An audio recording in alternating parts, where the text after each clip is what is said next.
Hello again, fellow shade tree mechanics. Coming at you this time with the old boat project. Is actually a 12-foot aluminum boat made, I think it was the mid 70s, if I'm not mistaken. I shouldn't say made by, it was sold by Montgomery Ward's, Old Ward Sea King. My dad bought it for me sometime in the 80s, and I had good times on a boat. And then, like all boats, they break down and they spend most of their time or all of their time on dry land. And the only time they see water is when it rains. But I want to fix this up for my son because, like I said, I had some good times, and I want him to have the same experience, or at least have the opportunity. So here we go. What's wrong with this boat? Well, first, let's start from the back and work forward. The transom, you can see the original transom here. Carpenter ants had a field day on it. There's nothing left practically. So I didn't want to replace it again with regular untreated wood and have the critters eat it out again. I didn't want to use treated wood because people say, treated wood up against aluminum is a no-no. It corrodes the aluminum. So I ended up going with the PVC board here that you see here. It's cut. I've just kind of, placed it in there to look at the fit. It's not riveted in yet. But the original board was an odd size. It was like 1 1/16", 1 1/8". So I ended up finding this 3/4 inch PVC board and this 5/16 PVC board at Lowe's, and that made the thickness that I needed. And I'm just going to PVC cement these together, just like you do with PVC piping. And in fact, I cut a piece off of the 3/4 inch after I bought it. And did a test on it, put some PVC primer on it and glued, like 3/8 of an inch there. And man, you cannot break this thing. It is tough. So yeah, as long as I can get it glued in a time that's fast enough that the PVC glue doesn't set up, I think I'm good. I think I can do that with this notch trowel. I'm just going to lay one piece down flat, pour a whole bunch of PVC glue on it, spread it out with this notch trowel so that I get the even coverage of the glue, put the other piece on top, put a weight on top of that, and just let it set and dry.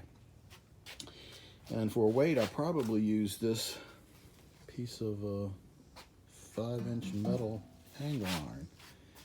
And so you may ask, what's that angle iron doing there? You don't see that on a boat every day. Well, as my luck would have it, I had this boat stored on my property upside down on a trailer to keep rain from collecting in it, and a tree fell on it. And across the entire width of the boat. And I'd really bent it up bad, The boat was out upside down when a tree fell on it, so it actually bent the aluminum up in the air. And I managed to straighten it all out, and I did that by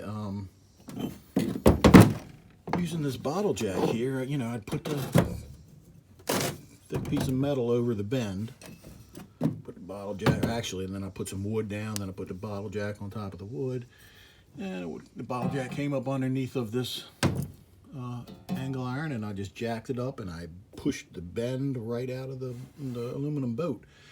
And because this, and the reason I could do that is because this angle iron actually goes all the way around the boat. It's a big rectangle. It's welded all up, goes all underneath of the boat,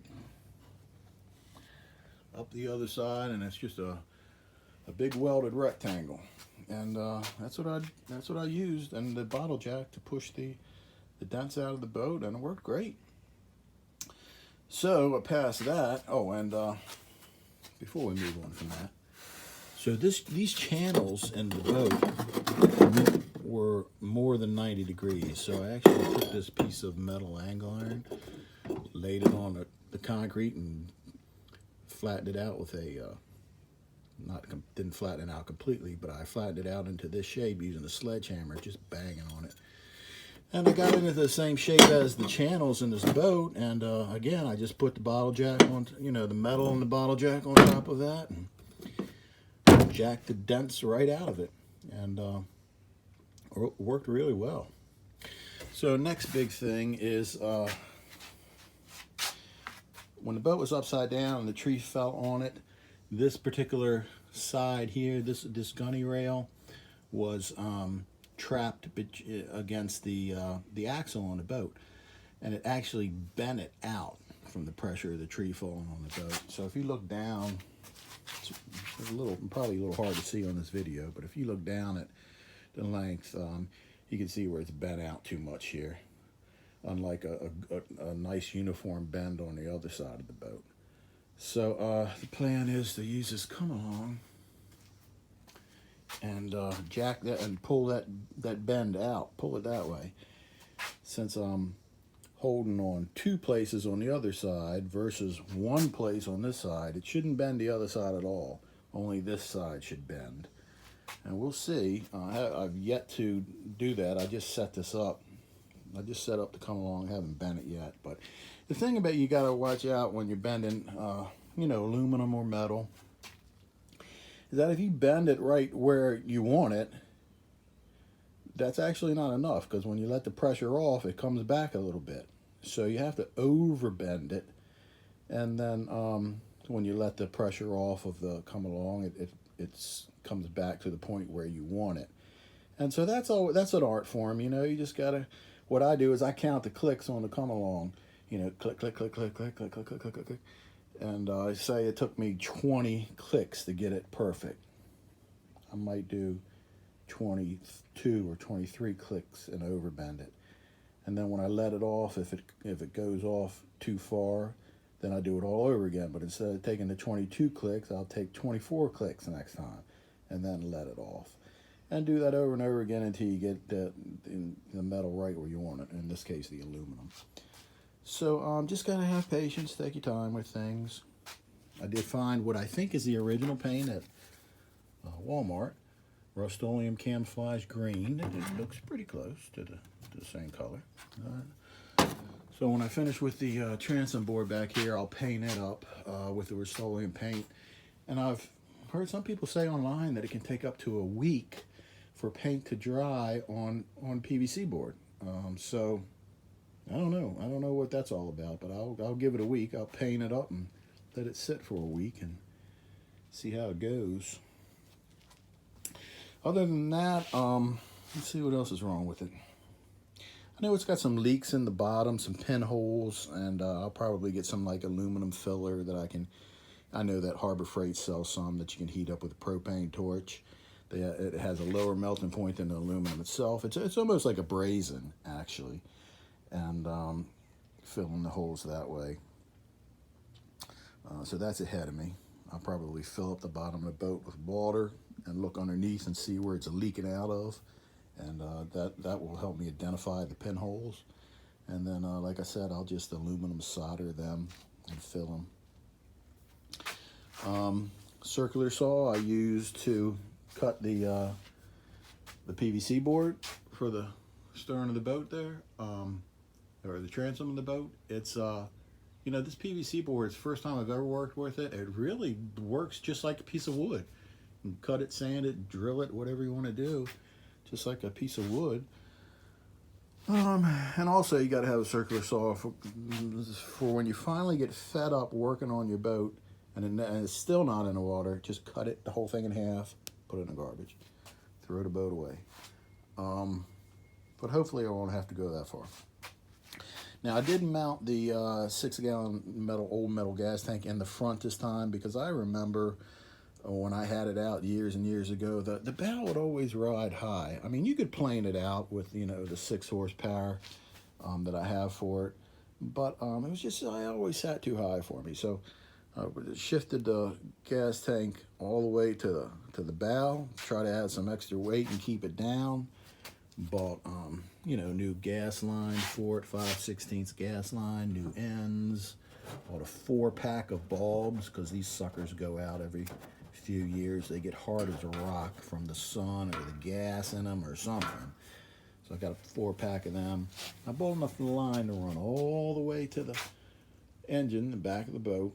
I read on the internet where some guys using long lines, they have no issues. One guy, he's using a 20-foot gas line, never has an issue. So, you know, it should work for me too. And that should give me the extra weight I need to keep the bow down. So there were aluminum rivets in the transom that I had to grind out, and I think I can reuse some of them. And my idea for that is just use this cheap hammer kit I bought from Harbor Freight, and take one of the blades here, maybe cut that off with a grinder and hollow it out so that the head of a rivet fits in it nicely, and then just use a pneumatic hammer to peen over the aluminum rivet. Now, I've never worked with aluminum rivets before, so I don't know if it's going to work, but it's worth a try. And because I've never worked with aluminum rivets before, if I go down in flames with that idea, I also bought some M5 60mm long stainless steel bolts as replacements for the rivets. I've got stainless steel washers with neoprene on it to put on the head of the screws to make sure that there's no leakage of water into the boat. Of course, I've got the neoprene lock-in M5 nuts for the bolts as well. So everything should work well. The engine is a old Johnson. Is the upside down covering for it. 6 horsepower Johnson. Man, these are great little engines. They last forever. Since it hasn't been running like 25 years, the points, this has the old point system in it. We're all corroded up, so I actually pulled the flywheel off here and had to file down the points. I got nice blue spark on the plugs again. You know, the plugs were fine. The only thing I have to do now, really, I think, is take the carb off and clean it out because it's all gunked up with old gas. But otherwise, hopefully that will run fine. You know, the pull still works on it good. The only thing I got to be careful of is, and you have to be careful of this really on any outboard, is the impeller toward the bottom that runs that pumps the water through the engine and keeps it cool.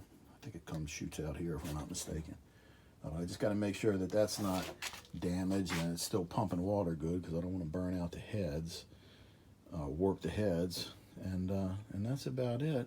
I had this is a real old Minn Kota trolling engine, electric trolling engine, and but I think it's finally bit the dust, so I'm probably have to replace that, buy a new one.